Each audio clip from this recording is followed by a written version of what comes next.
अशोकनगर चौखरा पंचायत के वर्तमान पैक्स अध्यक्ष संजय राय जी हमारे साथ जुड़ चुके हैं। आइए मिलते हैं और जानते हैं कि पंचायत स्तर पर क्या किया जाए कि पैक्स का उत्थान और पैक्स के उत्थान के लिए ये अशोकनगर चौखरा में क्या क्या कर रहे हैं। तो स्वागत है आपका डेली लाइव न्यूज चैनल में। छपरा जिला में सेंट्रल कोऑपरेटिव बैंक नहीं है जी। यहाँ केवल धान का कारोबार होता है, उसके सिवा यहाँ कुछ कारोबार नहीं होता। अच्छा, सेंट्रल कोऑपरेटिव बैंक सारण में नहीं है और आपसे धान की खरीदारी करते हैं, तो अन्य कार्यों को कैसे आप लोग कर पाते हैं? अन्य कार्य क्या, एगो डीलरशिप दिए हैं, एगो धान का काम होता है और कुछ नहीं होता है। बिल्कुल, लेकिन सर सबसे बड़ी बात यहाँ पर आ रही है कि पैक्स एक समिति है, तो इस समिति का संचालन आप लोग कैसे करते हैं? समिति के आम सभा होता है, बैठक होता है, चर्चा होता है, सरकार की घोषणाएं होती है कि ये होगा ये होगा ये होगा, कुछ नहीं होता है यहाँ छपरा जिला में। देखा जाता है कि पैक्स समिति के अंतर्गत हरित क्रांति में रोटावेटर, कल्टीवेटर, हार्वेस्टर, कृषि यंत्र और कृषि उपकरण दिया जाते हैं, तो वो क्यों दिया जाता है? हमारे प्रखंड में 2 को मिला है। मूल नगर पंचायत का जो है अजय सिंह के पास ट्रैक्टर मिला है, एगो बिशुनपुरा पैक्स को मिला है। बस ट्रैक्टर आता है, उससे किसान लाभान्वित होते हैं। हाँ, जिनको मिलता है वो अपना काम करते हैं पैक्स वाला। बिल्कुल सर, लेकिन ऐसा देखा जाता है कि पैक्स समिति के अंतर्गत जो है पीडीएस और खाद बीज दुकान का भी संचालन किया जाता है, तो क्या आपके पंचायत में आपके नेतृत्व में होता है?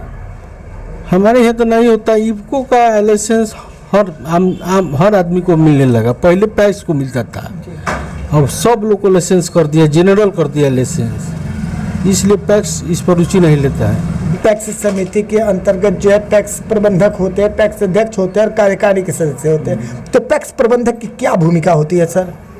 पैक्स प्रबंधक की भूमिका धान के क्रय में देख रेख करना है, वही काम साल में खाए, दूसरा काम नहीं है। चावल गेहूँ मिलता है, उसको वितरण करता है। लेकिन सर ऐसा देखा जाता है कि पैक्स समिति के अंतर्गत कार्यकारिणी के भी सदस्य होते हैं, तो उनकी क्या भूमिका होती है? उनको क्या कुछ भूमिका नहीं दी है सरकार जी।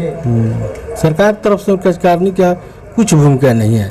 जैसे पंचायत में वार्ड का मिला था जल नल योजना के लिए, उसके बाद अभी जीता है कोई मिला है, सब बैठा हुआ है, खाली वोट कराता है, वार्ड कराइए, कार्यकारिणी का सदस्य कराइए, कोई फायदा नहीं होता। के माध्यम से जनता भी देख रही है, जनता से क्या कहना चाहेंगे?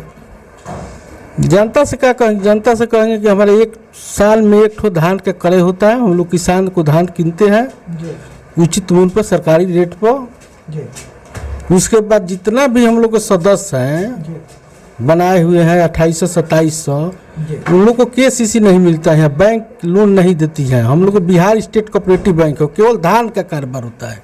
Bihar state, Bihar central cooperative bank होता छपरा जिला में, तो लोन मिलता, तो वो उसके बाद कुछ काम नहीं होता। साल में खाली धान का कारोबार होता है, और वो मिल से तय कर दिया, धान का रेट दूसरा है, मिलर गिरा रहा है 3200 रुपये। पैक्स का कुछ फायदा नहीं है, आगे साल में पैक्स धान का कारोबार करबे नहीं करेगा। तो हम लोग दिल्ली में गए थे, अमित शाह में अभी गए थे 20 दिन पहले, बुलाए थे अमित शाह बिहार प्रगति मैदान में, मोदी जी का प्रोग्राम था, अमित शाह जी का था। वहाँ गए तो वहाँ कुछ नहीं निकला, वो खाली वोट का राजनीति है भाजपा वाला लोग। बस हम लोग कितना डीएम से लेके पटना तक नीतीश कुमार से मिले, लालू जी से गठबंधन में सरकार थे तो मिले, तेजस्वी यादव के Bihar central cooperative bank Chhapra में खुलवा दीजिए। कोई क्या, यहाँ का मंत्री रूढ़ी है, जनार्दन सिंह सिग्रीवाल रह चुके हैं, जितेंद्र राय रह चुके हैं। सारण जिले में पैक्स के लिए कुछ नहीं है।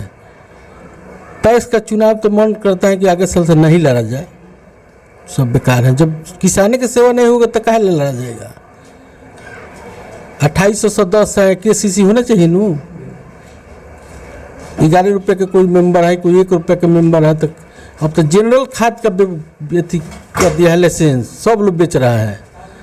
पैक्स कहाँ लाइसेंस? पैक्स लेने लाइसेंस नहीं ले रहा है।